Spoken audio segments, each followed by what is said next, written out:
மீண்டும் திராவிட முன்னேற்ற கழகம் எதற்காக ஆட்சி அமைக்கும் அப்படின்னா, மக்களுடைய சேவையே மகேசன் சேவைன்னு பேரறிஞர் அண்ணா சொன்னாங்க. அது அன்பில் மகேஷ் தான். ஜனநாயகத்தின் மீது அப்பல்கற்ற நம்பிக்கையும் நேர்மையும் வைத்திருக்கக்கூடிய ஒரே கட்சி தமிழகத்தில் மட்டுமல்ல, அகில இந்திய அளவிலே திராவிட முன்னேற்ற கழகம் தான். அகில இந்திய அளவில் எங்க கட்சியினுடைய தலைமை கூட்டணி கட்சி தலைவர்களை எல்லாம் கலந்து ஆலோசித்து முடிவு செய்துதான் நாங்க அதை செய்வோமே தவிர எடுத்தோம் கழுத்தோம்னு நாங்க மட்டும். அவர் தலைமையில் அட்லீஸ்ட் அங்க ஒரு மாநாடாவது போடுவீங்களா டெல்லியில? இங்க பாருங்க, டெல்லியில மாநாடு போட்டோம் மயிரை போட்டோங்கிறது அல்ல பிரச்சனை. நாங்க அதிகாரப்பூர்வமா தான் எல்லாத்துக்கிட்டையும் பணம் வாங்குறோமே தவிர இல்லீகலா நாங்க யாருக்கிட்டையும் பணம் வாங்குறது இல்ல. அப்போ இவ்வளவு வக்கனே இவ்வளவு பேசக்கூடிய நீங்க ஆமா உண்டு இல்ல ஏன் உதயநிதி சொல்லல? நாங்க அதுக்கு அதாவது உண்மைக்கு புறம்பான செய்தியை ஒரு உள்துறை அமைச்சரே பேசும்போது அதுக்கு நாங்க பதில் சொன்னா அது கான்ட்ரவர்சியல் ஆயிடுங்கிற ஒரே காரணத்துக்காக தான் நான் சொல்லல. பயம். இப்ப மஸ்டு பயம். ஐயோ துபாயில போட்டுட்டாங்க, சிங்கப்பூர்ல பண்ணி, சிங்கப்பூர்ல கம்பெனி இருக்கு தெரியுமா? சிங்கப்பூர்ல ஒரு தெருவே வந்து நம்மளுடைய கனிமொழி மேடத்துக்கு இருக்கு. அங்கேயே 6 வீடு இருக்கு. திமுகவுக்கு எங்கதான் கம்பெனி இல்ல? அது இப்ப இல்ல, ஏற்கனவே திமுகவுக்கு எங்கதான் கம்பெனி இல்ல? பரம்பரை சொத்து. அது பிறக்கும் போது எல்லா அண்ணா கயிறு கூட இல்லாம தான் பிறப்பான். பிறந்ததுக்கு அப்புறம் அவன் வளர்ந்து தொழில் பண்ணி உழைச்சு சம்பாரிச்சு சொத்து. அதுக்காக நீங்க என்ன தேவைன்னாலும் சொல்லுங்க. உழைச்சு சம்பாரிச்சதுதான். அவரு எப்பவுமே நான் சொல்றாரு, ஒரு மயிரும் இல்ல பயமும் இல்ல, நாகரிகத்தின் விரும்பிகள். அதான் மயிர் இல்லைன்னு எல்லாருக்கும் தெரியுது இல்ல. அப்படிலாம் சொல்லிட்டு நான் வந்து தொட்டுப்பாரு வச்சுப்பாரு தீட்டுப்பாரு அப்படின்னு பேட்டர் அப்படி மாதிரிலாம் பேசிட்டு அப்புறம் நானா உங்க அப்பா வீட்டு காசியா கேட்டேன் அப்படின்லாம் கேட்டுட்டு இப்போ திருட்டாங்கன்னு உடனே நானா உங்க அப்பா வீட்டு காசை திருன்னேன், எங்க வீட்டுல இருந்து நான் திருன்னேன் அப்படின்னா சொல்லிட்டு போங்க. ராமர் கோவிலை கட்டினாங்க, ராமரை வைத்து ஒரு அரசியலை வந்து முன்னெடுத்தாங்க. ராமர் அங்க தோக்கடிச்சிட்டார் பாஜகவை. அதே போல ராமர் இருக்கிறாருன்னு சொல்றாரு இல்லையா? இருக்கிறாருன்னு தான் சொல்றாங்க. இல்ல நீங்க இப்படி வந்து பொசுங்க. இன்னைக்கு வந்து வர 22ஆம் தேதி வந்து ஒரு முருகர் மாநாடு வந்து நடத்த போறாங்க, மதுரையில நடத்த போறாங்க. இந்த மாநாட்டை பர்மிஷன் கொடுக்கிறது பாரதிய ஜனதா கட்சி. திமுக செஞ்சா முருகன் மாநாடு, இதே வந்து பிஜேபி செஞ்சா சங்கிகள் மாநாடுன்னு சொல்றீங்களா? எப்படி முருகனுக்கு நீங்க சங்கி படம் கட்டுறீங்களா? இல்ல முருகனுக்கு சங்கி படம் கட்டுறீங்களா? ஏன் முருகனுக்கு அப்புறம் ஏங்க நீங்க வந்து பெரியார் மண்ணு அந்த மண்ணு இந்த மண்ணுன்றீங்களே, அதுல ஒரு முருகர் வேலை காட்டினா நீங்க ஓட்டு போட்டுருவீங்க? நாங்க செஞ்சோம் செய்யலைங்கிறது உங்கள்கிட்ட பட்டியல் போட வேண்டிய அவசியம் இல்லை. போங்க. இங்க போதை மட்டும் பிரச்சனை கிடையாது, அதை தாண்டி சாதி பிரச்சனை இருக்கு, சாதிய பிரச்சனையும் இருக்கு. ஐயா அது இடியாப்ப சிக்கல், மதம் இருந்தா அதுல சாதி இருக்கதான். தண்ணில மலங்களுக்கு இடியாப்ப சிக்கல் இல்ல. புரியல? தண்ணில மலங்களுக்கு இடியாப்ப சிக்கல் இல்ல. நீங்க தான் முருகரை தமிழ் கடவுள் சொல்றீங்க, நீங்க தான் வந்து ராமரை வந்து உத்தரப்பிரதேச கடவுள் நீங்க தான் சொல்றீங்க, நாங்க சொல்லல.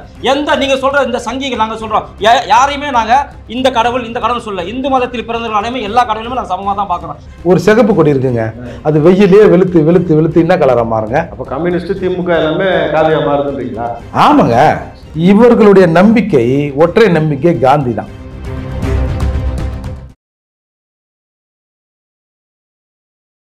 இளைய பாரத நேயர்களுக்கு வணக்கம். 2026 மீண்டும் திமுக ஆட்சிக்கு வரும் என்ற நம்பிக்கையில் ஸ்டாலின் சொல்கிறார். இது மக்கள் மீது கொண்ட நம்பிக்கையா, ஜனநாயகத்தின் மீது கொண்ட நம்பிக்கையா அல்லது பணநாயகத்தின் மீது கொண்ட நம்பிக்கையா என்பதை விரிவாக விவாதிப்போம். ஸோ இந்த நிகழ்ச்சியில் கலந்து கொள்வதற்காக முதலில் அண்ணன் ஏர்போர்ட் மூர்த்தி அவர்கள். அண்ணா வணக்கம். லெனின் துரைராஜ் வணக்கம். திமுகவின் மூத்த முன்னோடியும் திமுகவையே வாழ்வாக உயிர்வாக சுவாசித்து கொண்டிருக்கும் ஐயா காமாட்சி நாயுடு அவர்கள். ஐயா வணக்கம். பிஜேபியிலிருந்து ஃபயர் சதீஷ் அவர்கள் வணக்கம். ஸோ முதல்ல ஐயா காமாட்சிலேருந்தே ஆரம்பிச்சிருவோம். ஐயா 2026 எந்த நம்பிக்கையில் எந்த தைரியத்தில் மீண்டும் நீங்கள் தான் வருவீங்கன்னு சொல்கிறீங்கன்னு ஒரு கேள்வி இங்கே இருக்கு இல்லையா? ஜனநாயகத்தின் மீது கொண்ட நம்பிக்கையா அல்லது பணநாயகத்தின் மீது கொண்ட நம்பிக்கையா? ஏன்னா இன்றைக்கி ஈடியை பார்த்தும் பயம் இல்லை, மோடியை பார்த்தும் பயம் இல்லைன்னு சொன்ன உதயநிதி அவர்கள் அமித்ஷா சொன்ன வார்த்தையை குறித்து கேட்ட பொழுது மௌனித்து அப்படியே தயக்கத்தோடு அங்கேருந்து விடைபெற்று போயிருக்காரு.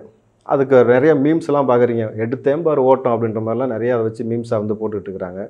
ஸோ இது குறித்து உங்களுடைய கருத்து சொல்லுங்கள் ஐயா. நாங்கள் வந்து ஜனநாயகத்தின் மீது அப்பல்கற்ற நம்பிக்கையும் நேர்மையும் வைத்திருக்கக்கூடிய ஒரே கட்சி தமிழகத்தில் மட்டுமல்ல, அகில இந்திய அளவிலே திராவிட முன்னேற்ற கழகம் தான். அகில இந்திய அளவில் அகில இந்திய அளவில் திராவிட முன்னேற்ற கழகம் தான் நாங்கள் ஜனநாயகத்தின் மீது அசைக்க முடியாத நம்பிக்கை வை. அப்ப டெல்லியில இருந்து அமித்ஷாவை எதிர்த்து கண்டன குரல் பதிவு செய்யுங்க அப்படிதானே? இல்ல நான் சொல்லிடுறேன். எப்படி கூட்டணிக்கிறவங்க திட்டு போயினா நம்பிக்கை இல்லாதவனா? அதெல்லாம் எங்களுக்கு தெரியுங்க. எங்க கூட இருக்கவங்க எல்லாம் எங்களோட சேர்ந்தவங்க எல்லாம் ஜனநாயகம் அது எங்களுக்கு தெரியும். நீங்க என்ன எடுத்து கொடுக்க? சரி அப்ப இருங்க ஐயா, அப்போ எடுத்து கொடுக்க வேண்டாம். அகில இந்தியன்ட்டீங்க. அப்ப டெல்லியில இருந்து மோடி அமித்ஷாவை எதிர்த்து கண்டன குரலை பதிவு பண்ணிடுற உதயநிதி அவ்வளவுதானே? ஆமாங்க. இதுல என்ன, டெல்லியில இருந்து அவர் எதிர்த்து ஊர்வலம் போயிடுவாரு. தவறு என்று சொன்னால் அவர்கள் அதை எதிர்த்து பேசுவாங்க. யாரு? எங்களுடைய கட்சியினுடைய நிர்வாகிகள். அமித்ஷா பேசியதுல தவறு ஒண்ணும் இல்ல. அமித்ஷா கேட்டதற்கு இங்க பாருங்க, அமித்ஷா வந்து போற போக்குல ஒரு மேடையில பேசுற பேச்சுக்கெல்லாம் போற போக்குல பேசுறதுக்கு அவர் வந்து யாரோ கிடையாது. ஏன் பிரதமர் கூட தான் 8 முறை வந்தாரு. தமிழகத்துல திராவிடத்தை ஒழிக்கிறது தான் என்னுடைய முதல் கடமைன்னாரு. திராவிடத்தை ஒழிச்சுட்டாரா? அவர் சொல்லிட்டு போனதுக்கு அப்புறம் தான் அவரு திராவிடத்தை சொல்லல, திமுகன்னு சொன்னாரு. 40 தான் ஜெயிச்சோம். திமுகவை சொல்லட்டியா? நாங்க 39+1 40 ஜெயிச்சோமா இல்லையா? நீங்க இங்க பாருங்க, இந்த கட்டுக்கதை, இந்த புனையப்பட்ட செய்திகள்லாம் என்கிட்ட பரப்பாதீங்க. உண்மையை பேசுங்க, நேர்மையா இருங்க. ஒரு ஆங்கிற உட்கார்ந்துக்கிட்டு இந்த மாதிரி எடுத்தோம் கழுத்தோன்னு பேசுனீங்கன்னா என்ன அர்த்தம்? 2014 இல்ல ஐயா, உங்களுக்கான வாய்ப்பு தரேன் நான். இருங்க, இப்ப நான் வந்துடுறேன். நான் கேட்டது அமித்ஷா அவர்களை எதிர்த்து உதயநிதி ஸ்டாலின் டெல்லியில இருந்து ஆர்ப்பாட்டம் பண்ணுவாரா? நீட்டை ஒழிக்கணும்னு சொன்னார்ல, நீட்டை ஒழிச்சிடுவோம், நாங்கள் குரல் கொடுப்போம், போய் கண்டன குரலை பதிவு பண்ணுவாங்க. எங்களுக்கு என்ன தேவை, என்ன செய்யணுங்கிறது எங்க கட்சி முடிவு செய்யும்.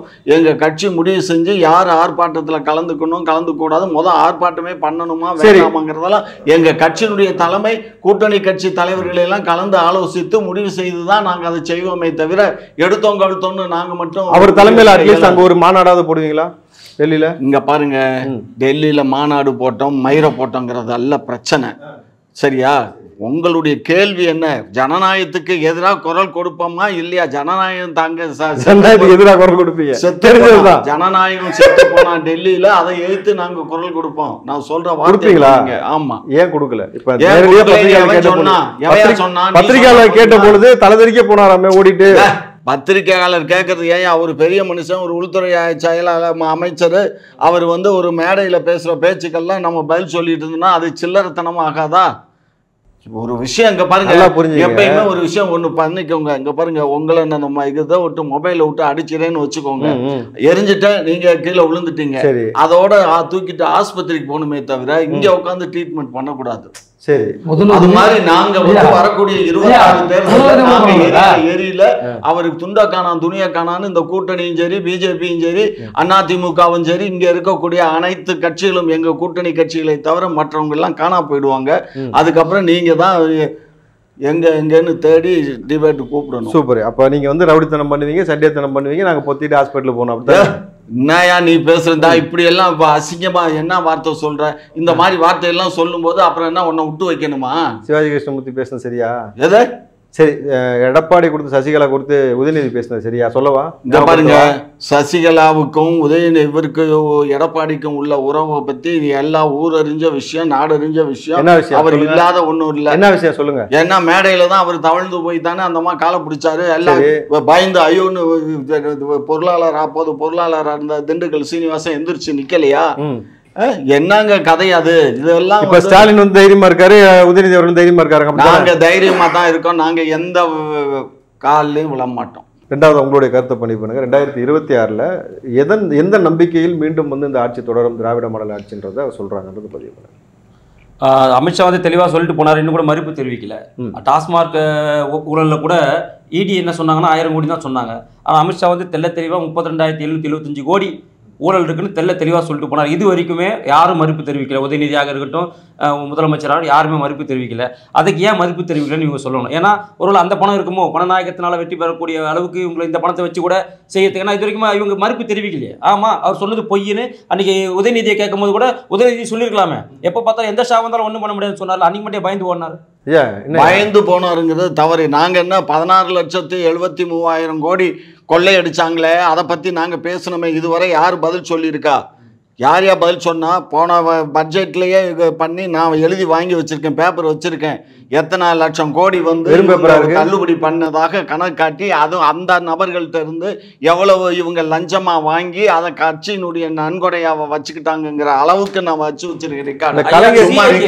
நான் எதுவும் பேச மாட்டேன். கலைஞர் டிவிக்கு ஏதோ 200 கோடின்னு சொல்லலாம் ஒரு பிரச்சனை. நாங்க அதிகாரப்பூர்வமா தான் எல்லாத்துக்கிட்டையும் பணம் வாங்குறோமே தவிர இல்லீகலா நாங்க யாருக்கிட்டையும் பணம் வாங்குறது இல்ல.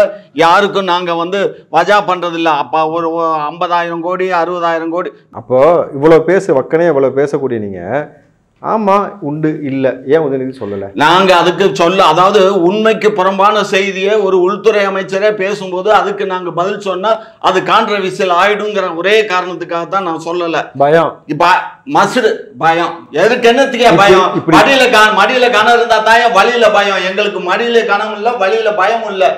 ஒரு விஷயம் நல்லா புரிஞ்சு. பேங்க்ல பதுக்கியாச்சா? பேங்க்ல பதுக்கியாச்சா? பேங்க்ல பதுக்குறோம் இல்ல வெளிநாட்டுல கொண்டு போய் பதுக்குறோங்கிறது எல்லாம் பிரச்சனை இல்ல. ஒரு விஷயம் புரிஞ்சுக்கோ, நாங்க வெளிநாட்டுல கொண்டு பதுக்க வேண்டிய அவசியம் இல்ல. ஏற்கனவே தொழில் ஆளையே பதுக்குறீங்களாமே. இல்ல பணத்தை பதுக்குனா ஓகே, ஆளையே பதுக்கி வச்சிருக்கலாம். வெளிநாட்டுல ஓடி ஓடி பதுக்குறாங்களாமே. தொழில் பல தொழில்கள் பண்றாங்க அவங்க குடும்பங்கள்ல. அந்த குடும்பத்துல வரக்கூடிய வருவாய்களை பல்வேறு நாடுகள்ல தொழில் பண்றாங்க. அங்கேயும் கொண்டு பதுக்கல. பல்வேறு நாடுகள்ல தொழில் நடந்துகிட்டு இருக்கு. அந்த தொழில்ல முதலீடு பண்றாங்க. அவ்வளவுதான் விஷயம். இதை தெரியாத முட்டாளுக பூரா ஐயோ துபாயில போட்டுட்டாங்க, சிங்கப்பூர்ல பண்ணி சிங்கப்பூர்ல கம்பெனி இருக்கு தெரியுமா? சிங்கப்பூர்ல ஒரு தெருவே வந்து நம்மளுடைய கனிமொழி மேடத்துக்கு இருக்கு. அங்கேயே 6 வீடு இருக்கு. நான் இப்ப திமுக எங்கதான் கம்பெனி இல்ல, அது இப்ப இல்ல, ஏற்கனவே திமுக எங்கதான் கம்பெனி இல்ல. பரம்பரை சொத்து அது. என்னைக்கு ஐயா பரம்பரை சொத்து வந்து அவர் வரும்போது ஒண்ணுமே கிடையாது. கலைஞர் வரும்போது இல்லையா? கலைஞர் வரும்போது நீங்க எல்லாம் வரும்போது ஆத்தா வயிற்றுல இருந்து பிறக்கும் போது நீங்க எல்லாம் கோடீஸ்வரனா தான் பிறந்தீங்களா? எல்லாமே அப்படித்தான். பிறக்கும் போது எல்லாம் அண்ணா கயிறு கூட இல்லாம தான் பிறப்பான். பிறந்ததுக்கு அப்புறம் அவன் வளர்ந்து தொழில் பண்ணி உழைச்சு சம்பாரிச்சு நீங்க என்ன தேவைன்னாலும் சொல்லுங்க. உழைச்சு சம்பாரிச்சதுதான். உழைச்சு சம்பாரிச்சு சொல்லலாம். சரி, முதல் கட்டமா ஒரு பதிவு. முதல் கட்டமா போ. அது இன்னொரு தொழில் சொல்றாருல, ஒரு கால் வைகோ பண்ண தொழில் சொன்னார். அந்த தொழில் என்னன்னு வைகோ ஒரு தொழில் சொன்னார்ல, அப்படியா? அந்த தொழில் என்னன்னு தெரியல. பட் அதை நம்ம செய்ய மாட்டோம். ஏன்னா நாம தமிழர்கள். அவங்க ஏதோ ஒரு தொழில் சொன்னாங்களாம். அந்த தொழிலை கற்றுக் கொடுத்தா நம்மளும் கொஞ்சம் முன்னேறலாம்ல. தொழில் செஞ்சு அதான் சொல்றேன். போய் வெளிநாட்டில் போய் தொழில் முதலீட்டாளர்கள்லாம் இழுத்து வரேன், பிடிச்சின்னு வரேன்றிய. நீங்கள் ஆரம்பித்த தொழிலை இங்கேயே ஆரம்பிச்சா நம்ம ஊருக்கார 4 பேர் கஞ்சி குடிப்பான்ல. என்ன ஐயா நான் இதுக்கு பதில் சொல்ல விரும்பல. அவர் பேசுறது தொழில் பண்ணணுங்கிறாரு, அதை கத்துக் கொடுக்கணுங்கிறாரு. ஏயா இது என்னயா ஐயா கூட்டி கொடுக்கறதுக்கு இந்த டிபேட்ல உட்கார்ந்து பேச அவர் அப்படி சொல்லலையா? வாய் திறந்தாலே இந்த மாதிரி ஐயா நீங்க தான் பாபாசமா பேசுறீங்க. வராது. அவரு எடுத்தோடனே நான் சொல்றாரு, ஒரு மயிரும் இல்ல பயமும் இல்ல. நாகரிகத்தின் விரும்பிகள் அதான் மயிர் இல்லைன்னு தான் எல்லாருக்கும் தெரியுது இல்ல. பயம் இல்லைன்னு எப்படி சொல்றாரு? பயம் இல்லைன்னா என்ன தேய்க்கணும் காசியா நாங்க கேட்டோம்.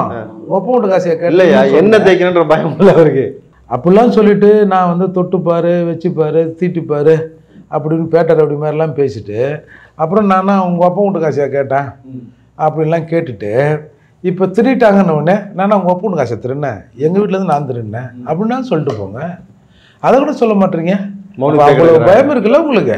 சரி, நீங்க திமுக நிச்சயமாக டிஎம்கேனுடைய அலைன்ஸ் வந்து நிச்சயமாக தமிழ்நாட்டில் வெற்றி பெறதுக்கான வாய்ப்புகள் அதிகமாக இருக்குது. ஏன் அப்படின்னா இன்னைக்கு பொதுவாகவே இந்திய சூழலில் பாரதிய ஜனதா கட்சிக்கான ஒரு செல்வாக்கு அப்படின்றது இருக்குல்ல, அது வந்து குறைஞ்சிக்கிட்டே போகுது.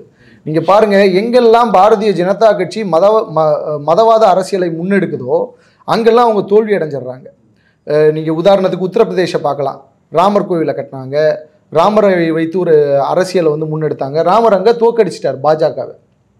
அதே போல ராமர் இருக்கிறாருன்னு தான் சொல்றாங்க. இருக்கிறாருன்னு தான் சொல்றாங்க. இல்ல நீங்க இங்க வந்து நாங்க ராமர் இருக்காருன்னு சொன்னா, ராமருங்கிற பேர்ல ஆயிரக்கணக்கான பேர் கோடிக்கணக்கான பேர் இருக்கான். ஆனா அங்க ஒரு சிலையை செஞ்சு வச்சுக்கிட்டு பிரதர்ஷனம் பண்ணி ஒரு முஸ்லிமுடைய மசூதியை இடிச்சு அது மேல கொண்டுட்டு போய் கட்டி இருக்கீங்களே, அந்த கோவிலை தான் அந்த ஊர்ல நின்ற அந்த பிஜேபி அங்க தோத்து போச்சுங்கிறது ஐயா நீங்க தேவையில்லை இல்ல ரொம்ப உள்ள போந்து அமைதியா இருங்க. நான் முடிச்சிடுறேன், என்னுடைய கருத்து முடிச்சிடுறேன். என்னன்னா இன்னைக்கு பாரதிய ஜனதா கட்சி முன்னெடுக்கக்கூடிய மதவாத அரசியலை மக்கள் வந்து இன்னைக்கு வந்து புரிஞ்சுக்கிட்டு இருக்கிறாங்க அப்படின்ட்டு தான் பார்க்கணும். குறிப்பா தமிழ்நாட்டில் இன்னைக்கு பாரதிய ஜனதா கட்சி என்னத்தை திட்டமிடுது, இன்னைக்கு வந்து வர 22ஆம் தேதி வந்து ஒரு முருகர் மாநாடு வந்து நடத்த போறாங்க, மதுரையில் நடத்த போறாங்க. இந்த மாநாட்டை பர்மிஷன் கொடுக்கறது பாரதிய ஜனதா கட்சி, புரிஞ்சா? பாரதிய ஜனதா கட்சி அதனுடைய அந்த சங் பரிவார அமைப்புகள் வந்து அதுக்கு வந்து பர்மிஷன் கொடுத்து அவங்க வந்து ஒரு இதை வந்து நடத்துகிறாங்க. இன்னைக்கு தமிழ்நாட்டில் பாஜக ஒரு மதத்தை முன்வைத்து ஒரு கடவுளை, குறிப்பாக ஒரு கடவுளை முன்வைத்து அரசியல் செஞ்சுவிடலாம் அப்படின்ற ஒரு தோற்றத்தில் தான் இன்னைக்கு வந்து அவங்க வந்து இறங்கியிருக்கிறாங்க. இருங்க நான் வந்துடுறேன், நீங்கள் குறுக்க வராதீங்க, நான் பேசுகிறேன். அப்போ நீங்க சொல்றது மறுபடியும் பிஜேபி மதத்தை வைத்தோ இப்போ முருகனை வைத்தோ இல்ல நான் ஒரு சில சின்ன சின்ன விஷயங்களை சொல்றேன் பார்த்துக்கோங்க. பாஜகனுடைய தோற்றம் எங்க இருக்கு? அத்வானி தொடங்கின அந்த ரத யாத்திரையில இருந்து இப்போ வரைக்கும் பாஜகவுடைய ஸ்ட்ராட்டஜி என்னவாக இருக்குது அப்படின்னாக்கா, மதத்தை வந்து ஒரு குறிப்பிட்ட கடவுளை வைத்து அரசியல் செய்யறதா தான் இருக்கு. இவ்வளவு நாள் தமிழ்நாட்டுக்குள்ள அவங்களால எதுவுமே பண்ண முடியல. இப்போ நம்ம தமிழ்நாட்டில் கிட்டத்தட்ட ஒரு 7-8 இந்து மத திருவிழாக்கள் வந்து கோலாகலமாக கொண்டாடப்படுது. எங்கேயுமே வந்து மத கலவரம் ஏற்பட்டதே கிடையாது. ஆனால் இப்போ சிக்கிந்தர் அந்த மலை இருக்கு இல்லையா, அங்கே வந்து பாஜக என்ன பண்ணுச்சு, அங்கே வந்து ஒரு கலவரத்தை வந்து திட்டமிடுது. இன்னைக்கு கலவரம் நடந்ததா? ஆமா, இருங்க நான் பேசுகிறேன்.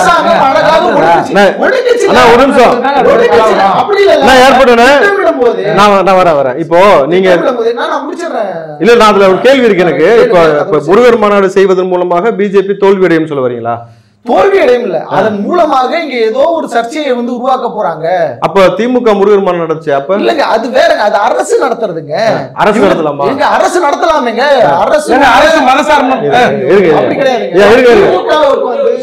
திமுகவுக்கு வந்து கடவுள் மீது நம்பிக்கை இல்லாமல் இருக்கலாம். ஆனால் அரசு என்று வருகிற போது அது கோவில்கள்ல இருந்து ஃபண்ட் எடுக்குது, கோவிலினுடைய நிதியை வந்து அது வந்து பயன்படுத்துது. சரி, இப்ப திமுக செஞ்சா முருகன் மாநாடு இல்ல இல்ல நான் கேக்குறேன், திமுக செஞ்சா முருகன் மாநாடு நான் வந்துடுறேன். அது நீங்க உங்களை யாரும் இடைமறிக்க கூடாதுன்னு சொல்லிட்டேன், வேற யாரும் இடைமறிக்க கூடாதுன்னு சொல்லிட்டேன். திமுக செஞ்சா முருகன் மாநாடு, இதே வந்து பிஜேபி செஞ்சா சங்கிகள் மாநாடுன்னு சொல்றீங்களே, எப்படி? சங்கிகள் மாநாடு தானே. யார் இருக்காது? அப்ப நீங்க முருகனுக்கு நீங்க சங்கி படம் கட்டுறீங்களா? இல்ல முருகனுக்கு சங்கி படம் கட்டுறீங்களா? ஏன் முருகனுக்கு? அப்புறம் திமுக நபர்கள் திமுக நான் பேசிக்கிறேன், ஒரு நிமிஷம் இருங்க. அப்போ திமுக நபர்கள் நீங்க என்ன சொல்லிருக்கணும்னாக்கா, சங்கிகள்லாம் சேர்ந்து முருகனுக்கு மாநாடு எடுக்கிறாங்கன்னு சொன்னா பொருத்தம். இது சங்கிகள் மாநாடுன்றீங்க, அப்ப முருகனுக்கு சங்கி படம் கட்டுறீங்களா நீங்க? மதத்தை வைத்து பிரிவினைவாதத்தை உண்டாக்குவது திமுகவா பிஜேபியா? நீங்க முடிச்சிட்டீங்களா? சொல்லுங்க. நீங்க முடிச்சிட்டீங்களா? ஆமா கேட்டேன், சொல்லுங்க. முடிச்சிட்டீங்களா? நான் பேசுற வரைக்கும் நீங்க ஸ்டாப் பண்ண கூடாது, சொல்லுங்க. அப்பதான் முழுசா போய் சேரும். நீங்க அரைகுறையா வந்து இது பண்ணிட்டு என்ன தப்பா போர்ட்ரேட் பண்ணல சார். நீங்களும் பிஜேபி செய்வது போல முருகனை வைத்து ஒரு அரசியல் செய்றீங்களான்னு கேக்குறோம். இல்ல திமுக முருகனை வைத்து அரசியல் செய்ய வேண்டும் என்கின்ற நிலை இல்லை. திமுக ஒரு அரசை வந்து ரன் பண்ணிட்டு இருக்கு.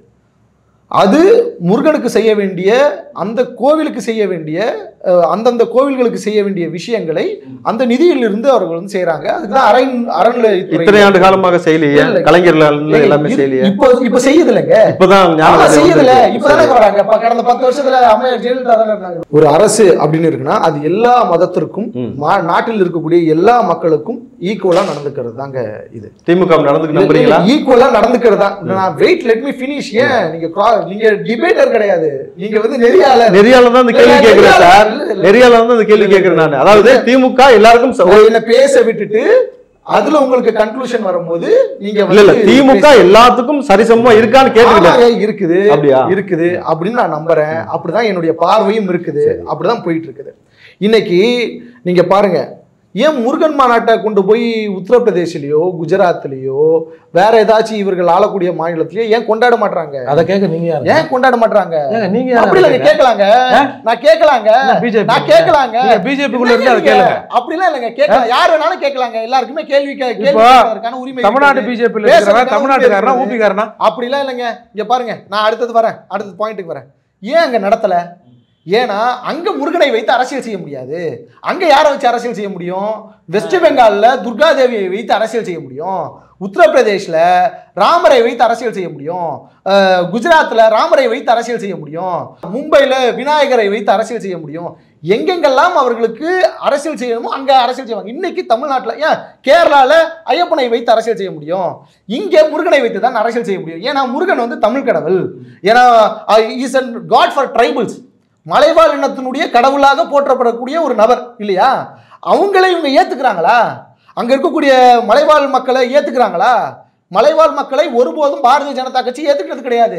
அப்படி ஏத்துக்கிட்டு இருந்திருந்தா மணிப்பூர்ல பிரதமர் நரேந்திர மோடி போய் பேசி இருந்திருக்கணும்.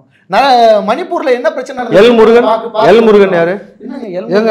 இல்லங்க ஜனாதிபதி யாருங்க? ஜனாதிபதி ஒண்ணே போறீங்க ஏங்க? அவங்களுடைய ஸ்ட்ராட்டஜிங்க. ஏங்க எல்லாரையும் கூட சேர்த்து வச்சுட்டா அவங்களாம் வந்து மக்களுக்காக வேலை செய்யறவங்க அப்படின்றது இதாயிடுமா? ஏன் நீங்க சொல்ற மாதிரி திமுகவில் இருக்கக்கூடிய எல்லா அமைச்சர்களும் மக்களுக்காக இருக்கிறாங்கன்னு நான் சொன்னா நீங்க நம்பிடுவீங்களா? அது கண்டிப்பா அதே போலதாங்க இதுவும். இது டிரான்ஸ்பரண்டா இது நடக்குது இங்கே தமிழ்நாட்டுல. அடுத்தது திமுக வெற்றி பெறுவதற்கான வாய்ப்பு இருக்கிறது. எனவே ஒரு முருகன் மாநாட்டை இங்க வந்து நம்ம நடத்தணும் அப்படின்னாக்கா அதை வச்சு சர்ச்சையை உண்டு பண்ண முடியும், கலாட்டா பண்ண முடியும், நேரடியாக திமுகவுக்கு எதிரான கருத்துக்களை மக்கள் மத்தியில் விதைக்க முடியும். அதை அந்த ஓட்டை பாரதிய ஜனதா கட்சி கன்சியூம் பண்ணிக்க முடியும்னு நினைக்குது.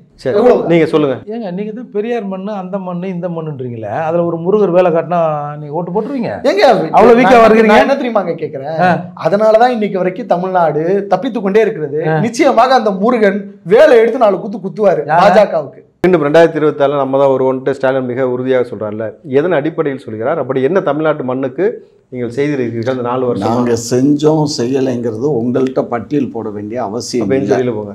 அதே சமயத்தில் அதுதானே பேசணும். ரேட் ஜாஸ்தி. மக்களுடைய செல்வாக்கை வச்சு, மக்களுடைய ஒத்துழைப்பை வச்சு, மக்களுடைய வாக்கை வச்சு மீண்டும் நாங்க ஆட்சி அமைப்போம். மக்கள் மீது நாங்கள் 11ஆவது படிக்கக்கூடிய பிள்ளையை மக்களுக்கு சேவை செஞ்சிருக்கோம். மக்களுக்கு சேவை செஞ்சிருக்கோம். மக்கள் எங்களுக்கு வாக்களிப்பாங்க. அதுல உங்களுக்கு என்ன வருத்தம்? சிறார்கள் கையில் இதை கொண்டு போய் சேர்ற அளவுக்கு எப்படி நீங்கள் அனுமதி செய்திருக்கிறீங்களோ ஒரு விஷயம் தான். 11ஆம் வகுப்பு படிக்கக்கூடிய மாணவியை 8ஆம் வகுப்பு 9ஆம் வகுப்பு சேர்ந்த மாணவ பிள்ளைகள் வந்து குளிர்பானத்தில் வந்து சாராயத்தை மதுவை கலந்து கொடுத்து இந்த பெண்ணை பாலியல் பண்ண செஞ்சிருக்கான்னு சொல்லும் பொழுது தொடர்ச்சியாக பெண் பிள்ளைகள், குறிப்பாக மைனர் பிள்ளைகள், பள்ளியில் படிக்கக்கூடிய பிள்ளைகள் மீதான அந்த பாலியல் அத்துமீறல் தொடர்ச்சி நடந்து கொண்டே இருக்குல்ல. என்ன தீர்வு இது வரைக்கும் இந்த அரசாணை செஞ்சிருக்கீங்க? இந்த அரசாங்கம் என்ன செஞ்சிருக்கீங்க? அதான் இந்த லெலின் தான் சரியா பதிவு பண்ணாங்க. குற்றங்கள் நடக்காம இருக்கிறதுக்கு நாங்க நடவடிக்கை எடுத்துக்கிட்டு இருக்கோம். அப்படி இருந்தாலும் கூட அங்க ஒண்ணு இங்க ஒண்ணு ஏதோ அங்க ஒண்ணு இங்க ஒண்ணு கிடையாது. அங்க ஒண்ணு இங்க ஒண்ணு கிடையாது. 4.5 கோடி பெண்கள் இருக்கும்போது அவங்களுக்கு 4.5 கோடி பெண்களுக்கு நாங்க பாதுகாப்பு கொடுக்குறோம். எத்தனை பெண்கள் பாதிக்கப்பட்டிருக்காங்க?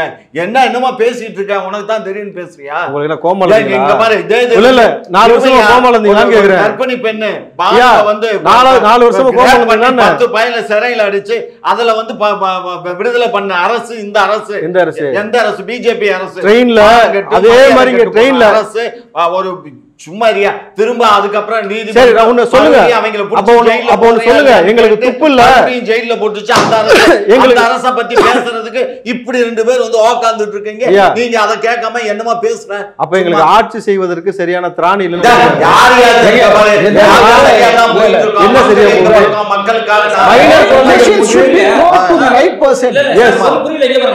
நான் வந்து தமிழ்நாட்டில் இருக்கிறேன், திமுகவுக்கு தான் ஓட்டு போட்டிருக்கோம். நாங்க உத்தரப்பிரதேசல கிடையாது, ராஜஸ்தான்ல கிடையாது, மகாராஷ்டிரால கிடையாது. நீங்க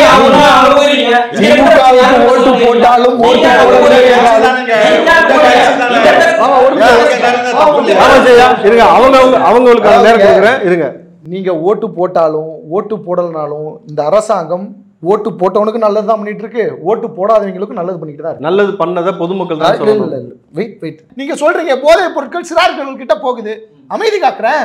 ஆமாங்க, அது கண்டனத்திற்குரியது. அத பதிவு பண்ணுங்க. அத முதல்ல பதிவு பண்ணுங்க. அது கண்டனத்திற்குரியது. அரசாங்கம் அதில் கவனம் செலுத்த வேண்டும். இன்னும் சொல்ல போனா இன்னைக்கு அதிகமான போதைப் பொருட்கள் மாணவர்கள் கையில சரளமா கிடைக்குதுன்னு குற்றச்சாட்டு வைக்கிறேன். அதான் உண்மை. கரெக்ட். தப்புன்னும் போது அது தப்புதான், அதுல பிரச்சனை கிடையாது.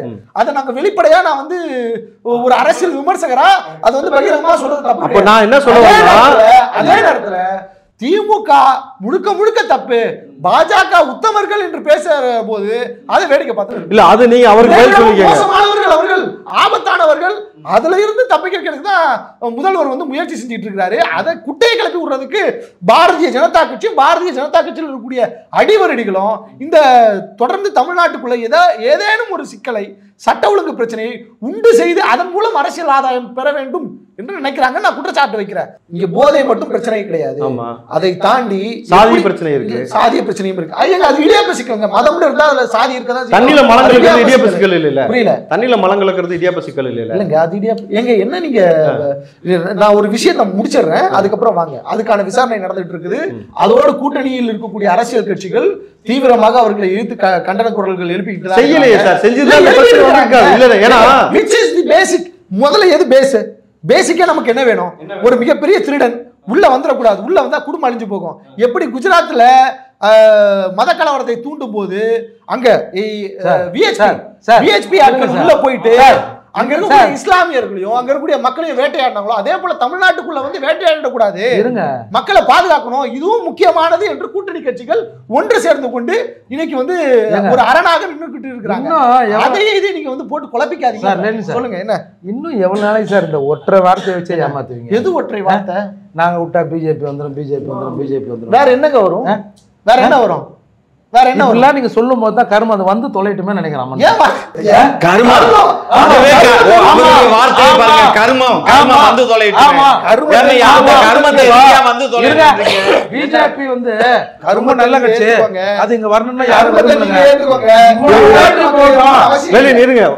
இவங்க ஒழிஞ்சு போட்டோம். எப்பா இதுக்கு அதே பரவாயில்ல இருக்கும். இத்தனை நாள் இவங்க ஏமாத்துறாங்கல்ல, இன்னொருத்தவங்க வந்து ஒரு 5 வருஷம் ஏதாவது பார்க்கட்டுமே அப்படி நிலையிலிருந்து தான் இன்னைக்கு பிஜேபியை தமிழகத்துக்கு வரணும்ன்றோம். நீங்க அவர் சொல்ற குற்றச்சாட்டு பிற மாநிலங்கள் இவ்வளவு விஷயங்கள் செய்யக்கூடிய பிஜேபி இங்க பிற மாநிலங்கள் மனுஷனே இல்லையா அப்படின்னு அவர் கேட்கிறாரு. பிற மாநிலங்கள் மனுஷனே இல்லையா? இவங்க மட்டும் தான் சோறு திங்கிறான், மிச்சம் எல்லாம் வேற என்ன திங்கிறானா? அந்த மாநிலத்தில் எப்படி பிஜேபி ஆட்சி பண்ணுது? எப்படி பண்ணுது சொல்லுங்க. நல்லதா இருக்குது. ஈவிஎம் வச்சு நம்புது, ஈவிஎம் வச்சு நம்புது. அப்படினா இங்க எலக்ட்ரல் பாண்ட் மூலமா நடக்குது. அப்படினா இங்க எலக்ட்ரல் பாண்ட் மூலமா நடக்குது. எலக்ட்ரல் பாண்ட் மூலமா நடக்குது. எலக்ட்ரல் பாண்ட் என்ன நடக்குது? எலக்ட்ரல் பாண்ட் மூலமா பணம் வாங்கிக்குது. நீங்க வாங்கலையாங்க? என்னது நாங்க எங்க வாங்குனோம்? நீங்க எங்க வாங்குனாங்க? திமுக வந்து கல்லோடா? எங்க நான் திமுக கிடையாது. திமுக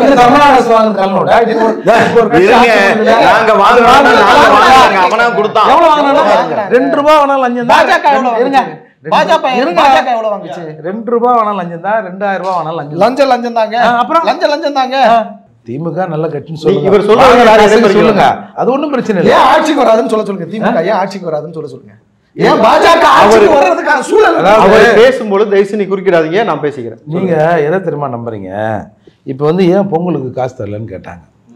அண்ணா துரைமுருகன் சொன்னார், அடுத்து தேர்தல் வரும்போது பொங்கலும் சேர்ந்து வருது இல்லை, சேர்த்து கொடுத்துக்க போகிறோம் அப்படின்னு சொன்னார். அப்போ என்ன அர்த்தம்? நீங்கள் யாரை நம்புறீங்க? நீங்கள் பணத்தை நம்புறீங்க. பணத்தை வாங்கி கொண்டு ஓட்டு போடுகிற கேவலமான நிலையில் எங்கள் மக்கள் இருக்கிறான். அதுதான் எங்களோட பலவீனம், அதுதான் திமுகவின் பலம். அதால் நீங்கள் என்னமோ நீங்கள் திரும்பவும் ஆட்சிக்கு வந்துட்டா நாங்கள் வந்து 5 ஆண்டு காலம் நல்லா ஆட்சி பண்ணோம், அதுக்கோட வெகுமதி தான் அடுத்த 5 ஆண்டுல நீங்கள் சொல்லாதீங்க. ஐயா அப்படி சொல்லலை. ஒரு நிமிஷம். கொடுத்த வாக்குறுதிகளை நிறைவேற்றாமல் திரும்பவும் நாங்களே வந்துருவோன்ற நம்பிக்கையில் சொல்கிறீங்களே, இது சரியா அப்படின்ற ஒரு கேள்வி வருது. ஐயா இங்கே பாருங்க, வாக்குறுதிகள் செய்யலாங்கிற அடிப்படையில் நாங்கள் வாக்குறுதிகளை கொடுக்குறோம். அதில் ஒரு சில வாக்குறுதிகள் எங்களால் செய்ய இயலாமல் போகுது. அதில் மிக முக்கியமானது வந்து இந்த நீட்டு தேர்வு. சரிங்களா? இந்த நீட்டு தேர்வு எங்களால் வந்து செய்ய இயலலை. அதுக்கு காரணம் நாங்கள் என்ன எதிர்பார்த்தோம்னா 2024 இந்தியா கூட்டணி ஆட்சிக்கு வந்துடும், நம்ம வந்து தமிழ்நாடுக்கு மட்டும் நம்ம எக்ஸம்ஷன். ராகுல் காந்தி சொன்னாங்க சார், அதை சரியா சும்மா லூஸ் மாதிரி பேசினா இந்தியா கூட்டணியை உருவாக்குனதே எங்களுடைய தலைவர் முத்தமிழறிஞர் டாக்டர் கலைஞருடைய புதல்வர் ஸ்டாலின் தான். அதை புரிஞ்சுக்கோங்க. இது ராகுலுக்கு தெரியுமா? ராகுலுக்கும் தெரியும். ராகுல் அவருடைய தம்பி தான். மீண்டும் திராவிட முன்னேற்ற கழகம் எதற்காக ஆட்சி அமைக்கும் அப்படின்னா, மக்களுடைய சேவையை மகேசன் சேவைன்னு பேரறிஞர் அண்ணா சொன்னாங்க. அன்பில் மகேஷ் அன்பின் மகேஷ் தான். சரியா? ஆகவே மக்களை தான் நாங்க இறைவனாகவும் தெய்வமாகவும் நாங்க மதிக்கிறோம். அந்த மக்களை நாங்க மதிக்கின்ற காரணத்தினால் அந்த மக்கள் வருகின்ற 26 தேர்தலில் எங்களுக்கு கடவுள் நம்பிக்கை நாங்க தான் ஒன்றே குலம் ஒருவனே தேவன் சொன்னோமே. நாங்க தான் இயற்கையை தான் கடவுள்னு சொல்றோம். சூரியன் இந்த 5 ஐம்புலன்களையும் தான் தெய்வம்.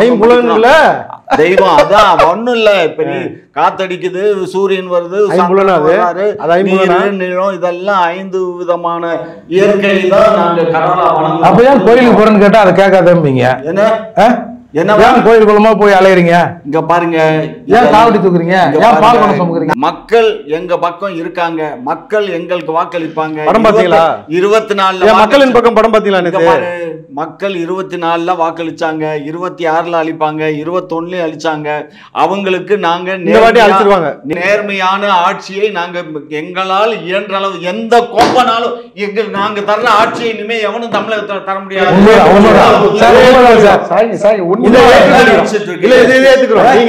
மோசமான ஆட்சி எந்த ஆட்சி மக்கள் சொல்லல, நீ சொல்ற.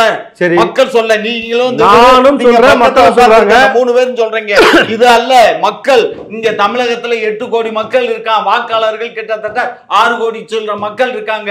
இந்த 6 கோடி சில்லற மக்கள்ல எங்களுக்கு வாக்களிக்கிற மக்கள் 4 கோடி மக்கள் இன்னைக்கு வாக்களிக்கிறாங்க, தயாரா இருக்காங்க. நீ என்னமோ பேசுற.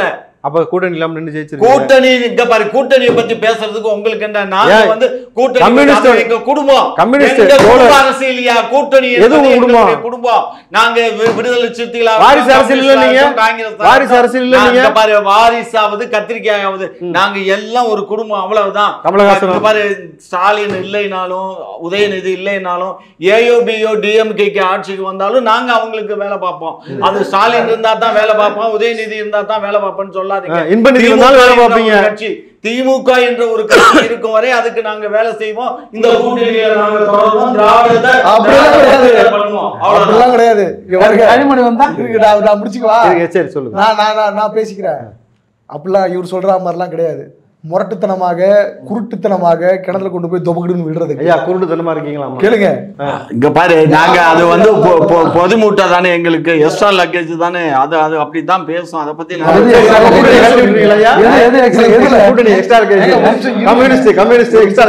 புரியல என்ன பேசுறீங்க? ஏன்னா இப்ப சண்முகம் சொன்னார் இல்லீங்களா, அதை வச்சு சொல்ற எக்ஸ்ட்ரா லக்கேஜ் தான் கழட்டி விட்டு. நான் ஒண்ணு சொல்றேன், கேட்டுக்கோங்க. விமர்சனங்கள் ஆரோக்கியமானது. விமர்சனத்தை ஏத்துக்கிட்டா அது வந்து அவங்க வந்து தப்பிச்சுப்பாங்க. விமர்சனத்தை ஏற்றுக்கொண்டு அதை பரிசீலனை செய்து அதை திருத்திக் கொண்டால் அவர்கள் தப்பித்துக் கொள்வார்கள். யாராக இருந்தாலும் சரி, அதிமுகவா இருந்தாலும் சரி, திமுகவா இருந்தாலும் சரி, யாரா இருந்தாலும் சரி. அவங்க கேக்குறேன், இருங்க, என்கிட்ட நெறியாளர் நீங்க அங்க போயிட்டு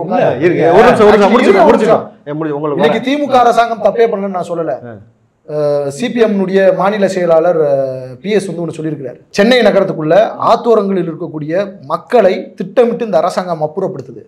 ஆனால் காசா கிராண்டை அப்புறப்படுத்தலை. பெரும் பெரும் நிறுவனங்களை இங்கேருந்து அப்புறப்படுத்தலை. பல்லாவரத்தில் ஒரு மிகப்பெரிய போராட்டம், மக்கள் எல்லாம் வந்து போராடிட்டு இருக்கிறான். வீடுகளை அவர்கள் அனுமதி இல்லாமல் நொறுக்கி இடித்து அவர்களை வலுக்கட்டாயமாக வெளியில இழுத்து போட்டு ஒரு வேலைகள் நடந்துட்டு இருக்கு. சிபிஎம் கண்டிக்குது, கம்யூனிஸ்ட் கட்சிகள் எல்லா 2 கம்யூனிஸ்ட் கட்சிகளும் கடுமையாக கண்டிக்குது. இதை தாண்டியும் ஏன் கூட்டணியில் இருக்கிறார்கள் என்றால், இவர்களுக்கு மதவாத அரசியல் உள்ளே வந்துவிடக்கூடாது என்கின்ற ஒரே ஒரு காரணத்திற்காகத்தான். அது கொள்கை ரீதியான கூட்டணி கிடையாது. அது தேர்தலுக்கான கூட்டணி. கொள்கை ரீதியாக எங்கேயும் கம்யூனிஸ்டுகள் முரண்பட மாட்டாங்க. நாளைக்கு அதிமுகவுடையும் இருப்பாங்க, திமுகவுடையும் இருப்பாங்க. எங்கு மக்களுக்கு லாபம் கிடைக்குமோ, எங்கு மக்கள் வந்து பலனடைவார்களோ, லாபம் கிடையாது, எங்கு மக்கள் பலனடைவார்களோ அந்த பக்கம் இவர்கள் நிற்பார்கள். திமுக அதுக்காக எது செஞ்சாலும் காமாட்சி நாயுடு மாமாவை போல ஆமா ஆமா சரி அப்படின்ட்டு கூட்டாம் போக்கில் கிணத்துக்குள்ள விட முடியாது. திருத்ததுக்காக சொல்றேன். சரி, உங்களுடைய அதாவது பூத கண்ணாடியை போட்டதுனால நீ திரிபுரால அவங்க கிடையாது, அதே போல மேற்கு வங்கத்துல அவங்க கிடையாது.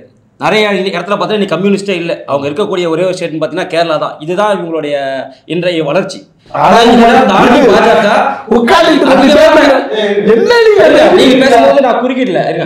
அதே போல இன்னைக்கு பாஜக அப்படி கிடையாது. பாஜக முதல்ல கம்யூனிஸ்ட் மாதிரி இருந்த கட்சி இன்னைக்கு இந்தியா முழுக்க ஆளக்கூடிய கட்சியா மாறிச்சு. அண்ணன் ஒண்ணு முக்கியமா சொன்னாரு, ஒவ்வொரு ஸ்டேட்லயுமே ஒவ்வொரு தெய்வத்தை வச்சு அவங்க அரசியல் பண்றாங்கன்னு. இப்போ அவர் சொன்னார் இல்லைங்களா, அயோத்தியில ராமரை வைத்து அரசியல் செய்ததுனால தான் அங்க தோற்கடிக்கப்பட்டாங்க சொன்னா. அப்ப இங்க விட்டுட்டு போங்களேன், ஏன் பயப்படுறீங்க? பர்மிஷன் கொடுக்க மாட்டீங்க? பர்மிஷன் கொடுக்க மாட்டீங்க? நீங்க தான் சொன்னீங்க அங்க ராமரை வைத்து அரசியல் செய்தது. ஐயா இருங்க, நீங்க கலவரக்காரங்க, உங்களுக்கு விட கூடாது. திருடானு அங்க கலவரம் நடக்கலையா? அங்க கலவரம் நடக்கல. திருடானு தெரிஞ்சு எப்படி வீட்டுக்குள்ள விடுறது? கொலைகாரன்னு தெரிஞ்சு நீங்க பேசும்போது நான் பேசல. அதாவது அங்க என்ன சொன்னார் அவரு? சொல்லும் போது அங்க ராமரை வைத்து அரசியல் செய்தா தோற்கடிக்கப்பட்டாங்க சொன்னார். தோற்கடிக்கப்பட்டு போறவங்க அப்படி செய்ய முடியாது. தமிழ்நாட்டுல அனுமதி இது பாஜக வளர்ந்து விடும் என்ற பயம் பாஜக வந்து நீங்க குறுக்க பேசாதீங்க இருங்க. இவங்களுக்கு பாஜக பயம் கிடையாது. அவருடைய கருத்தை முடிக்கட்டும். அவருடைய கருத்தை முடிக்கட்டும். இல்ல அக்செப்டபிள் தான், லாஜிக்கலான கவுண்டர்ஸ். இதுல முக்கியமான விஷயம் இப்ப அனுமதி கொடுக்க மறுப்பதுக்கு வந்து என்ன காரணம்? ஒரு பாஜக வந்து விடும் பயம் கிடையாது, பாஜக வளர்ந்து விடும் பயம். இன்னொன்னு பாத்தீங்கன்னாக்கா, நீங்க தான் முருகர தமிழ் கடவுள் சொல்றீங்க, நீங்க தான் வந்து ராமரை வந்து உத்தரப்பிரதேச கடவுள் நீங்க தான் சொல்றீங்க, நாங்க சொல்லல. எந்த நீங்க சொல்ற இந்த சங்கிகள் நாங்க சொல்றோம், யாரையுமே நாங்க இந்த கடவுள் இந்த கடவுள் சொல்லல. இந்து மதத்தில் பிறந்தவர்கள் அனைவரும் எல்லா கடவுளுமே நாங்க சமமா தான் பாக்குறோம். அது உத்தரப்பிரதேச கடவுள் ராமர்னு பார்க்கல, முருகர் இந்த கடவுள்னு பார்க்கல, துர்கா தேவியை மேற்கவங்கன்னு பார்க்கல. நாங்கள் இந்துக்களாக பிறந்தவர்கள், இந்துக்களோட தெய்வங்களை நாங்க ஒருமித்த கருத்தா தான் பாக்குறோம். நீங்க தான் பிரிக்கிறீங்க. சரி, ஆனா இதுல ஒரு கேள்வி இருக்கு. இந்த கடவுளை பிரித்து சூழ்ச்சி ஆட்சி செய்யலன்னு சொல்றீங்க. ஆனால் நம்ம அமித்ஷா அவர்கள் வந்து குஜராத் மாநிலத்திலிருந்து ஒரு தமிழை வந்து இங்கே ஆட்சி செய்யலாமான்னு ஒரு கேள்வி எழுப்பினார்ல. அப்போ இது மதவாதத்தில் இல்லாமல் வந்து மொழி ரீதியாக மக்களை பிரித்தள்ளக்கூடிய சூழ்ச்சியை பாஜக செய்கிறது. அது குஜராத் இல்ல, ஒடிசா. ஒடிசால சொன்னார் இல்லையா, ஒரு தமிழை வந்து ஆட்சி செய்யலாமான்னு சொன்னது. இது தமிழ் ஆட்சி செய்யலாமான்னு சொல்லல. திரும்ப நீங்க அது நீங்க நல்லா கவனிக்கணும். அவர் அது மோடி சொன்னார், அமித்ஷா சொல்லல. என்ன சொன்னார்னா, இங்க இருக்கக்கூடிய ஒட்டுமொத்த அதிகாரமும் தமிழ்நாட்டில் இருக்கு. ஏன்னா நவீன் பட்நாயக்கோட லெப்ட் ரைட் எல்லாமே இவர் தான். அவருடைய கள்ளச்சாவி மொத்தமும் இங்கதான் இருக்குன்னு அவர் குறிப்பிட்டு யாரை சொல்றாருன்னா, ஒட்டுமொத்த தமிழகத்தை சொல்ல, தமிழனை சொல்லல, ஒரு தமிழனாகி இருக்கக்கூடிய அவர் தான் அவரை ஊழல்வாதி ஆக்கி இன்னைக்கு அவங்க ஏன் ஆட்சியில் இருந்து போனாங்க, அது காரணம் இவர் தான். பாண்டியன் என்பவர் தான் காரணம். அத காரணம் காட்டி தான் சொன்னார். ஒட்டுமொத்த தமிழகத்தையோ தமிழையோ சொல்லல. அவர் தமிழை நீங்க ஆட்சி செய்யலாமா, ஒரு தமிழன் வந்து இந்த ஒடிசாவை ஆளலாமான்னு சொல்லி வார்த்தையை சொன்னார். தமிழன் அப்ப அந்த ஒரு வார்த்தை சொல்லவே இல்லைங்க அவர். சரிதானுங்க, என்ன அதில் சொன்னாரா இல்லையா? இல்லைங்க, அதாவது ஒவ்வொரு மாநிலத்துக்கும் ஒவ்வொரு நிலைப்பாடு கொடுக்குது. இது தேசிய கட்சி. தேசிய கட்சியின் போது மொழி ரீதியாக பிரிவினைவாதத்தை பேசுறீங்க இல்லையா? கேட்கல. அப்புறம் தமிழ் ஆளமான்னு கேட்கல. இங்க இருக்கக்கூடிய சாவி அங்க இருக்குன்னு சொன்னார். என்னன்னு சொன்னாரு? அதாவது இங்க இருக்கக்கூடிய சாவி ஒடிசாவை சேர்ந்த பூரி நகராஜோட சாவி காணவில்லை. அந்த சாவி காணாமல் போயிட்டு ஒரு தமிழன் கையில் இருக்குன்னு சொல்றது எதை தமிழன் கையில் இருக்குன்னு சொல்ல திரும்ப நான் மென்ஷன் பண்ணுங்க. நீங்க நல்லா பேசுனீங்க. தமிழ்நாட்டில் இருக்குன்னு சொன்னாரு. தமிழ்நாட்டில் இருக்குன்னு ஏன் சொன்னார்னாக்கா, அதான் நான் சொன்னேன், ஒட்டுமொத்த லெப்ட் ரைட் எல்லாமே நவீன் பட்நாயக் பாண்டியன் என்பவர். அந்த பாண்டியனை மென்ஷன் பண்ணி சொன்னதா நீங்க ஊதி பெருசாக்கி அவர் தமிழ்நாடு சொல்லிட்டாரு, தமிழரை சொல்லிட்டாரு. நீங்க சொன்னீங்க அவர் தமிழர் என்றும் சொல்லவில்லை, தமிழ்நாடு அவர் எதுவும் சொல்லல. ஏங்க நீங்க அவர் சும்மா வேற ஏதோ ஒன்று பேசிட்டு போனார். அவர் நம்ம சப்ஜெக்டை தாண்டி பல விஷயத்துக்கு போயிட்டு இப்போ சப்ஜெக்டுக்குள்ளே வரும். 2026 மீண்டும் இந்த திமுக ஆட்சி வருவதற்கான சாத்தியக்கூறு இருக்கிறதா இல்லையா, வருமா வராதா, நீங்கள் செய்த சாதனைகளை குறித்து இப்படி ஒவ்வொருத்தராக வந்துடும். ஏற்கனவே எதிர்கட்சிகள் பிரிந்திருந்தால் ஒரு 3% வாக்கு வித்தியாசத்தில் ஒன்று வந்து இங்கே பிடிச்சது. பொதுவாக அந்த 7 நாட்டு சனி வந்து 7.5 வருஷம் இருக்கும், 5 வருஷம் இருக்கும், 3 வருஷம் இருக்குன்னுவாங்க. அநேகமாக இந்த சனி 5 வருடத்தோடு போயிடும் நினைக்கிறேன். யாரை சொல்கிறீங்க? திமுகவை சொல்கிறாரா? திமுகவை நீங்கள் எப்படி சொல்றீங்க? ஒரு சதுரங்க வேட்டை தேர்தல் அறிக்கை. அது என்னத்தோ வாய்க்கு வந்தெல்லாம் எடுத்து விட்டாங்க. ஜனங்களாம் அதை பார்த்து ஏதோ ஜெயிச்சிட்டோம், இப்போ இவங்க வந்தாங்கன்னா அதெல்லாம் செஞ்சுருவாங்க அப்படின்னு நினச்சாங்க. உதாரணத்துக்கு ஒரு 2 மாதம் கரண்ட் பில்லை 1 மாதம் ஆக்கினாங்க. பழைய ஓய்வூதிய திட்டத்தை நாங்கள் கொண்டு வரோம்னாங்க. ஒரு மக்கள் நல பணியாளர்கள் ஒரு 13,000 பேரை கருணாநிதி போட்டதே ஜெயலலிதா மாதிரி எடுத்தாங்க. நாங்கள் வந்த உடனே ஒரு 13,000 பேருக்கும் வேலை கொடுத்துறோன்னாங்க. நீங்கள் ஒரு வீட்டுக்கு ஒரு 5 ஓட்டுன்னா கூட நீங்கள் கணக்கு போட்டு பாருங்கள், அது ஒரு 75,000 ஓட்டுக்கு மேலே வந்துடும். அப்படி ஊரை ஏமாற்றி உலகத்தை ஏமாத்துகிற மாதிரி ஒரு தேர்தல் அறிக்கையை வெளியிட்டு இவங்க கொடுத்தாங்க. சரி, பாவப்பட்ட ஜனங்களாம் ஏதோ வந்தால் செஞ்சுருவாங்க அப்படின்னு போட்டோம். இன்னொரு தடவை நீங்கள் அதே தேர்தல் அறிக்கையை, ஏன்னா அதில் வந்து கிட்டத்தட்ட எனக்கு தெரிஞ்சு நான் ஒரு 100 மனப்பாடமாக சொல்லுவேன். இல்லை, கடைசியாக ஒரு வார்த்தை சொல்லியிருக்கிறாரு, விடுபட்ட நபர்களுக்கு அது பெண்களுக்கு 1000 ரூபாய் சீக்கிரத்தில் கொடுத்துருவோன்ட்டு. 1000 ரூபாய் ஒரு மேட்ரு இல்லை, அதை விட பெரிய மேட்டர் சொல்கிறாங்க. அப்போது அப்படி இருக்கிற போது திரும்பவும் அதே தேர்தல் அறிக்கையை நீங்கள் பிரிண்ட் பண்ணி கொடுத்தீங்கன்னா இங்கே இருக்கிற நக்கி பிடிக்கிற கம்யூனிஸ்டுகள் வேணா அதை நம்பலாம்.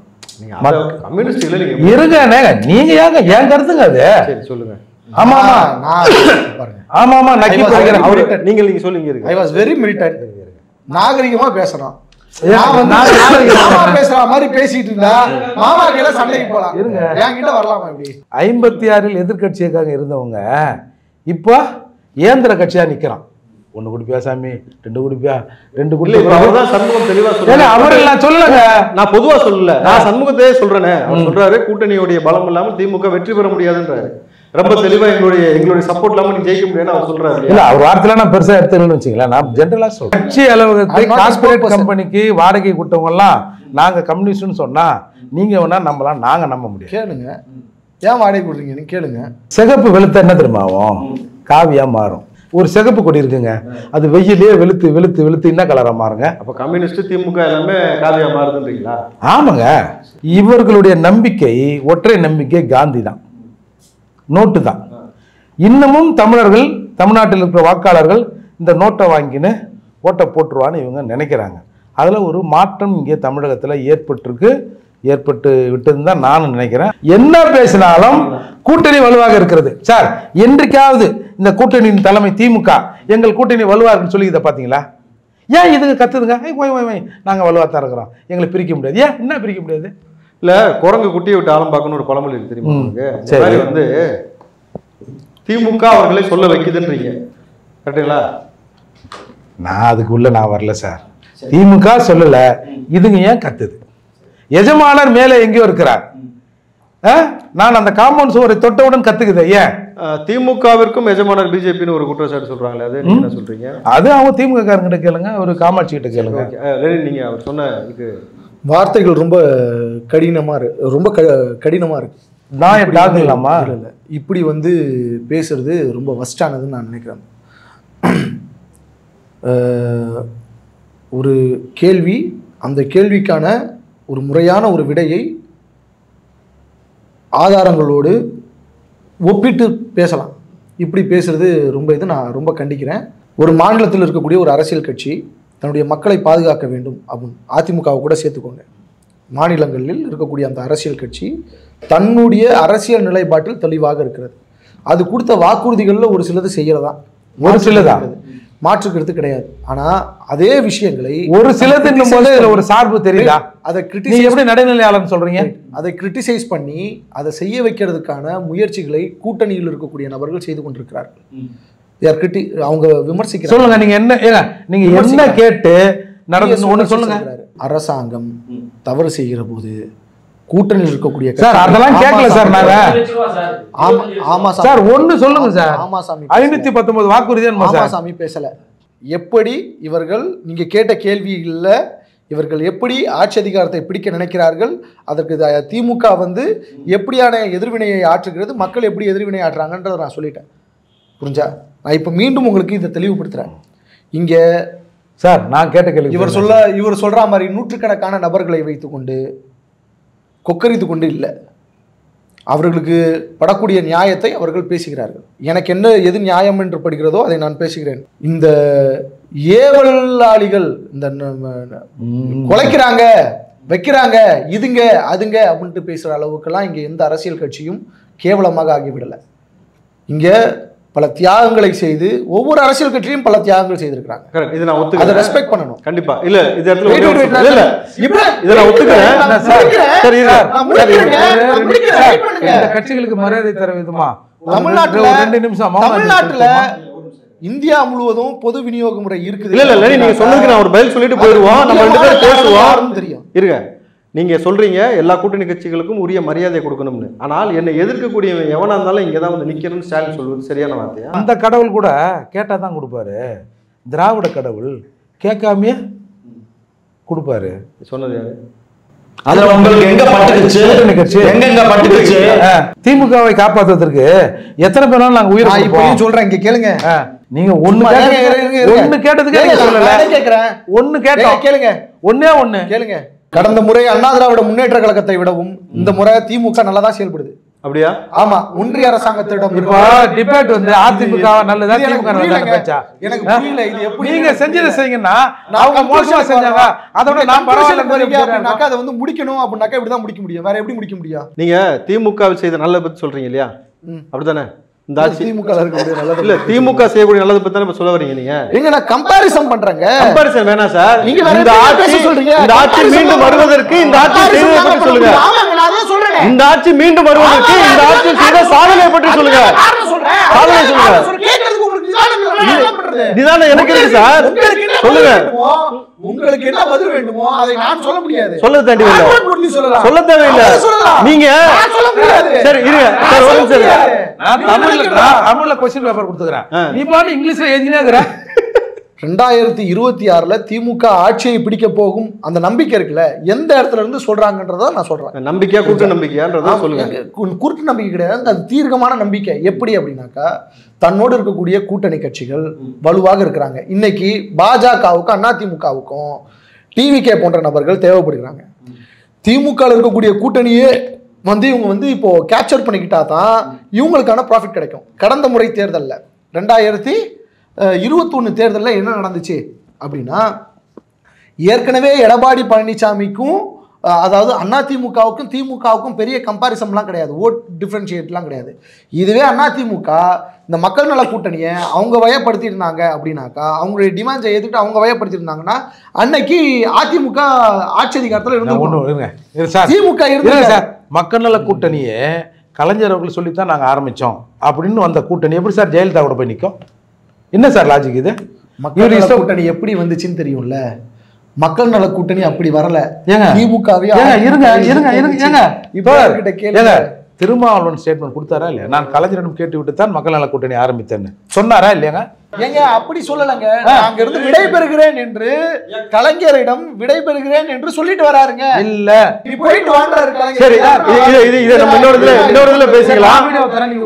சரி இருங்க, இது இன்னொரு இதுல பேசிக்கலாம். அதாவது நிச்சயமாக 2026 திமுக கூட்டணி நிச்சயமாக வெற்றி பெறும். பாரதிய ஜனதா கட்சியும் அண்ணா திராவிட முன்னேற்ற கழகமும் டிவிகேவும் மண்ணைக்கவும், இதுதான் நிறைவு. சரி ஓகே ஐயா, நீங்க சொல்லுங்க. இறுதியாக 2026 நீங்கள் வெல்வதற்கான என்ன முனைப்பு செய்திருக்கிறீர்கள், எதனால் வெல்ல போகிறீர்கள், இறுதியான உங்களுடைய கருத்து? நாங்கள் மக்களுடைய சேவையே எங்களுடைய சேவை. திராவிட முன்னேற்ற கழகம் மக்களை நோக்கி பயணிக்குது. மக்களுக்கு என்ன தேவையோ அதை நாங்கள் பூர்த்தி பண்ணுறோம். ஏதோ நாங்கள் சொன்னதில் 1-2கள் விட்டு போயிருக்கலாம், அதை மக்கள் பெரிதாக எடுத்துக்கிடலை. மக்கள் அதை பெரிதாக எடுத்துக்கொள்ளவில்லை. உங்களை போன்ற ஊடகவியாளர்கள் தான் அதை ஊதி ஊதி பெருசாக்க பார்க்குறீங்க. அது டமால்னு வெடிச்சுக்கிட்டு போய் இந்த சைவ வைணவெல்லாம் பேச சைன வைணவம் பேசலை. அது பேசினவரை அவர் பாவம் என்னையா தப்பு இருக்கு? ஓசியா இந்த பாரு ஓசின்னு சொல்லி என்ன தப்பு? இதுக்கு தான் நீங்க எல்லாரும் முட்டு கொடுத்து பேசுறீங்க லெனின் அவர்களே. சும்மா இங்க தெரிஞ்சுக்கங்க, இந்த திமுகவுக்கு தான் முட்டு கொடுத்து பேசுறீங்க. புரிஞ்சுக்கோ. என்ன ஓசின்னு சொல்லுவீங்களா சார்? நான் கேக்குறேன் சார், ஓப்பன் விட்டு காசா? சொல்லுங்க, என்னங்க நீங்க இப்படி காசு? நானுமே கேக்குறேன், ஓப்பன் விட்டு காசா? நான் சொல்றேன் ஓசின்னு சொல்லுவீங்களே, ஓப்பன் விட்டு காசா? நீங்க கேட்கணுமே தவிர அப்படி கிடையாது சார். நீங்க மக்களை ஓசின்னு சொல்றீங்கல, மக்கள் ஓசின்னு சொல்லி நீங்க உழைச்ச கையில காசு சொல்றீங்களா? அதை விட்டு போயிட்டாங்க இல்லையா? இப்போ இன்னொருத்தர் சொல்லிருக்காரு, இன்னொருத்தர் வெக்கம் எதுவுமே இல்லையா உனக்கு? அவர் தான் போயிட்டார்ல, எங்க போயிட்டாரு? அமைச்சர் பொறுப்புல இருந்து போயிட்டாரு, கட்சி பொறுப்புல இருந்து போயிட்டாரு. துரைமுருகன் அவர் பெரியவர், அவர் எங்களுடைய ஒரு